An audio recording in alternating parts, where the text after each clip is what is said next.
ஆதியாகமம் 27ஆம் அதிகாரம், ஸ்தோத்திரம், 27ஆம் அதிகாரம் 27வது வசனத்தை வாசிக்கலாம். அவன் கிட்ட போய் முத்தம் செய்தான். அப்பொழுது அவனுடைய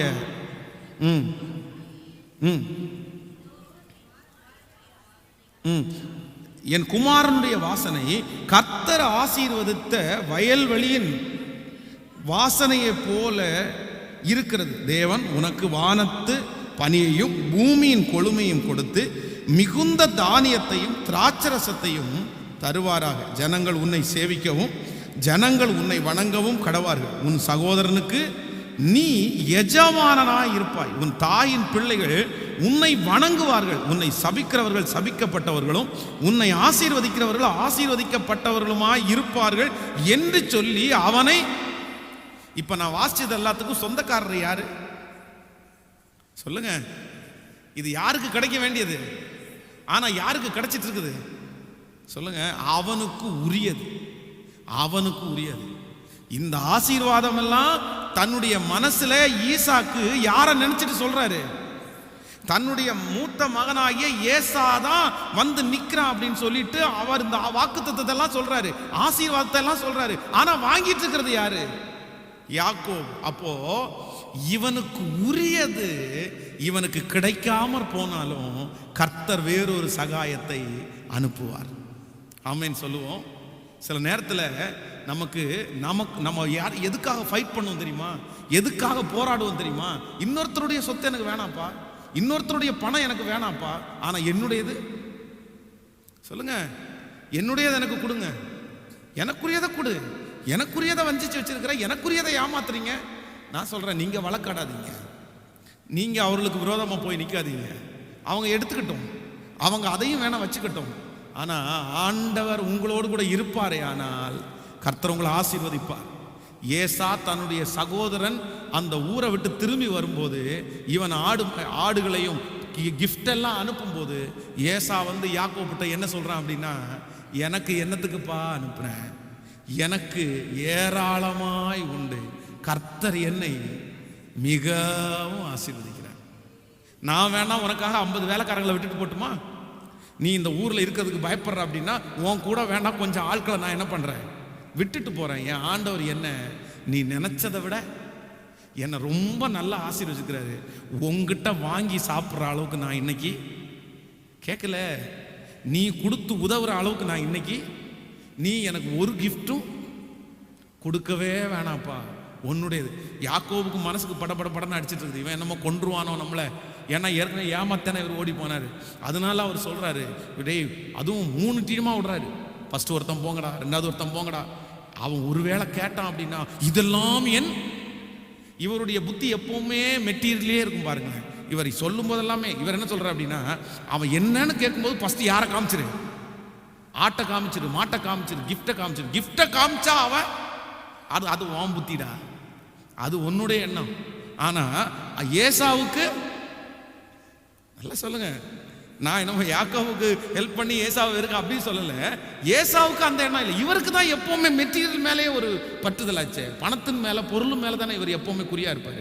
அதனால சொல்றாரு, இவன் என்னமோ பணம் கொடுத்தோன்னா அமைதியா போயிடும் அப்படின்னு சொன்ன அவர் சொல்றாரு, இதெல்லாம் எதுக்குடா, இதை விட ஏகப்பட்டது கர்த்தர் எனக்கு. சொல்லுங்க ஆமென். நான் சொல்றேன், உங்களுக்கு உரியதை யாராவது புடுங்கி வச்சிருந்தாலும் உங்க மனசு கஷ்டப்பட வேண்டாம். ஆண்டவருடைய பிள்ளையே, நீங்க வருத்தப்பட வேண்டாம். எனக்குரியதை ஏன் பாஸ்டர் புடுங்கி வச்சிருக்கிறேன், நான் ஒன்றும் இல்லாமல் இருக்கிறேன், இல்லை எனக்கு கொடுக்கலாம், இல்லை நீங்க வருத்தப்படாதீங்க. தேவன் உங்களை ஆசீர்வதிப்பார், கர்த்தர் உங்களுக்கு கொடுப்பார்.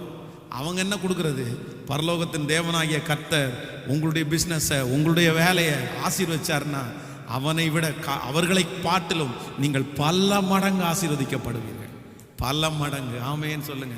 ஒரு தேவனுடைய பிள்ளையினுடைய கெத்து என்னன்னா, சில நேரத்தில் சிலதை அபகரித்து வைக்கும்போது, உங்களுடையதை வைக்கும்போது நான் என்ன சொல்கிறேன்னா, சிலதை தொலைஞ்சு போன்னு விட்டுறணும், வேணாம் உனக்கு வேணாம், நீ சண்டை போடணும் முடிவு பண்ணிட்ட, வேணாம் வச்சுக்கோ, பரவாயில்ல. விட்டு கொடுக்கறதுங்கிறது ஒரு மிகப்பெரிய ஆசீர்வாதம். போட்டும், ஆண்டவர் நமக்கு நிறைய தருவார். இன்னைக்கு 3 காரியத்தையும் ஆண்டவர் நம்மோடு பேசினார். இந்த ஏசாவுக்கு சகாயம் ரட்சிப்போம் எங்கேருந்து வந்துச்சுன்னா, நம்பர் 1, முதலாவது செய்ய வேண்டியவர்களே செய்யாத போது சகாயம் ரட்சிப்போம் கர்த்தரிடத்துல வந்துச்சு. நம்பர் 2, இருக்கிறவர்கள் செய்யாத போது சகாயம் ரட்சிப்போம் கர்த்தரிடத்துல இருந்து வரும். நம்பர் 3, அவனுக்கு உரியதை கொடுக்காம இருக்கும்போது சகாயம் ரட்சிப்பும் கர்த்தரிடத்திலிருந்து வரும். இப்போ எத்தனை பேர் நம்புறீங்க? யூதருக்கு அப்படின்னா உங்க பேரை போட்டுக்குங்க, சொல்லுங்க. பென்ஸுக்கு சகாயமும் ரட்சிப்பும் தேவனிடத்திலிருந்து. சொல்லுங்க பார்க்கலாம், எல்லாரும் உங்க பேரை சொல்லுங்க. எங்க இருந்தாலும் உங்க பேரை சொல்லுங்க. ஓ, பென்ஸுக்கு சகாயமும் ரட்சிப்பும். நான் நம்புறேன் ஆண்டவரே, பென்ஸுக்கு சகாயமும் ரட்சிப்பும். இந்த கம்ஃபர்ட் சர்ச்சுக்கு சகாயமும் ரட்சிப்பும் வேறொரு இடத்திலிருந்து வரும். இந்த சிட்டி சர்ச் ஆஃப் காட் திருச்சபைக்கு சகாயமும் ரட்சிப்பும் வேறொரு இடத்திலிருந்து வரும். இந்த ஊழியத்திற்கு சகாயமும் ரட்சிப்பும் வேறு ஒரு இடத்திலிருந்து வரும். இந்த சர்ச் ஆஃப் காட் ஹீலிங் சென்டருக்கு சகாயமும் ரட்சிப்பும் வேறு ஒரு இடத்திலிருந்து வரும். நம்புறீங்களா? நம்புறீங்களா? அப்படியே தேவ சமூகத்தில் எழும்பி நின்று இந்த வாக்குத்தத்தத்தை நான் நம்புறேன் ஆண்டவரேன்னு சொல்லுங்க. ஹல்லேலூயா. நான் தான் ஆண்டவரே அந்தப்பட்ட சூழ்நிலையில் இருக்கிறேன். எனக்கு செய்யணும்னு நினைச்சா யார் வேணாலும் செய்யலாம். ஆனா எனக்கு செய்யக்கூடியவங்களே எனக்கு திரும்ப நிற்கிறாங்களே, அவங்க எனக்கு செய்யணும். நான் அவங்களுக்கு எவ்வளவு செஞ்சிருக்கிறேன், நான் அவங்களுக்கு எவ்வளவு பண்ணியிருக்கிறேன், எத்தனை பண்ணுன அவங்களுக்கு. நான் அவங்களுக்கு கோடி பண்ணிட்டேன், பல லட்சங்கள் பண்ணிட்டேன். அவங்க செய்ய வேண்டியவங்களே எங்களுக்கு செய்யலையே. இருக்குல்ல பாஸ்டர், இருக்குல்ல. அவங்க நினைச்சாங்கன்னா என் பிள்ளைய தூக்கி விடலாம்ல, அவங்க நினைச்சாங்கன்னா என் பிள்ளைய டெவலப் பண்ணலாம்ல, என் பிள்ளைக்கு ஒன்று ஆரம்பிச்சு கொடுக்கலாம்ல, இருக்குல்ல, கொடுக்கலாம்ல. நான் வேற எதையும் கேட்கல பாஸ்டர், எனக்கு உரியதை தான் நான் கேட்கிறேன். அதை கூட தராம பிடிச்சு வச்சுட்டாங்கன்னா என்ன பண்ணுவேன் நான்?